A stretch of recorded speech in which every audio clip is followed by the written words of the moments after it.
मान्यवर कांशीराम जी ने कांग्रेस के एक छत्र राज को खत्म करने में प्रत्यक्ष रूप से नहीं बल्कि अप्रत्यक्ष रूप से एक वैकल्पिक राजनीतिक शक्ति और विचारधारा को जन्म देकर महत्वपूर्ण भूमिका निभाई। उन्होंने कांग्रेस की पारंपरिक वोट बैंक रणनीति को चुनौती दी और दलित, पिछड़े वर्गों और अल्पसंख्यकों को एकजुट करके एक नई राजनीतिक चेतना जगाई। यह प्रक्रिया कई स्तरों पर काम करती थी और इसके प्रमुख पहलू इस प्रकार हैं। 1. दलित और पिछड़े वर्गों को संगठित करना। कांशीराम ने सबसे पहले दलित और पिछड़े वर्गों को संगठित करने का काम शुरू किया। उन्होंने 1971 में BAMCEF BAMCEF backward and minority communities employees federation की स्थापना की, जो सरकारी नौकरियों में कार्यरत दलित और पिछड़े कर्मचारियों का संगठन था। इसका मकसद इन समुदायों में जागरूकता फैलाना और उन्हें एकजुट करना था। इसके बाद 1984 में उन्होंने बहुजन समाज पार्टी BSP की स्थापना की, जिसका नारा था, जिसकी जितनी संख्या भारी उसकी उतनी हिस्सेदारी। यह नारा कांग्रेस की सर्वसमावेशी छवि के खिलाफ एक सीधी चुनौती थी, क्योंकि कांग्रेस लंबे समय से दलितों और अल्पसंख्यकों को अपने वोट बैंक के रूप में इस्तेमाल करती थी, लेकिन उनकी वास्तविक सामाजिक आर्थिक स्थिति में बड़ा बदलाव नहीं ला पाई थी। 2.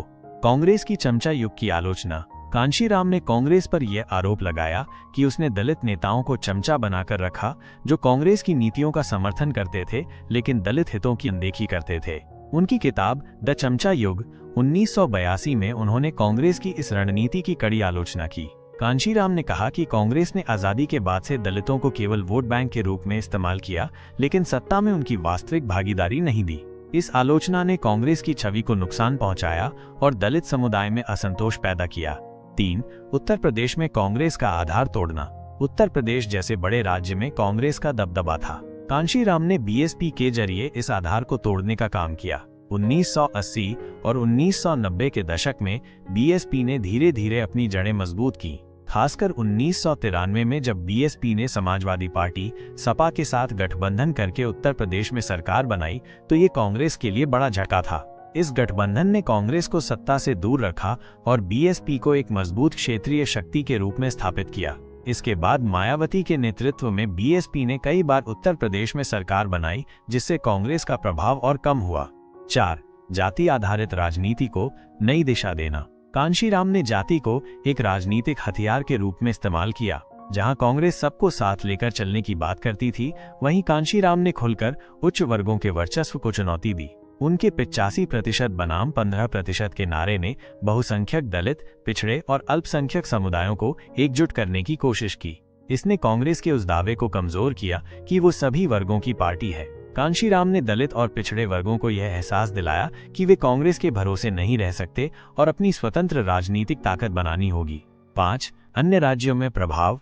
हालांकि कांशीराम का सबसे बड़ा प्रभाव उत्तर प्रदेश में दिखा, लेकिन BSP ने पंजाब, मध्य प्रदेश, राजस्थान और महाराष्ट्र जैसे राज्यों में भी अपनी उपस्थिति दर्ज की। इन राज्यों में भी कांग्रेस को अपने पारंपरिक वोट बैंक में सेंध लगती दिखी। BSP ने दलितों और अन्य हाशिए के समुदायों को एक वैकल्पिक मंच दिया, जिससे कांग्रेस की स्थिति कमजोर हुई। कांग्रेस का राज खत्म होने में कांशीराम की भूमिका का मूल्यांकन ये कहना सही नहीं होगा कि कांशीराम ने अकेले कांग्रेस का राज पूरी तरह खत्म कर दिया। कांग्रेस का प्रभाव कम होने में कई अन्य कारक भी थे, जैसे मंडल आयोग और OBC राजनीति।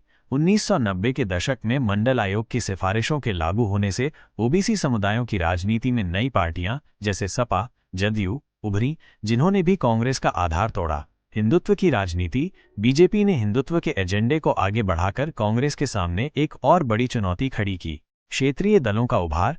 तमिलनाडु में DMK, AIADMK, आंध्र प्रदेश में TDP जैसे क्षेत्रीय दलों ने भी कांग्रेस की सत्ता को कमजोर किया। लेकिन कांशीराम की सबसे बड़ी उपलब्धि ये थी कि उन्होंने कांग्रेस को यह एहसास कराया कि दलित और पिछड़े वर्ग अब उनके निश्चित वोट बैंक नहीं है। उन्होंने इन समुदायों में स्वाभिमान और स्वतंत्र राजनीतिक चेतना जगाई, जो कांग्रेस के लिए एक बड़ा झटका साबित हुआ।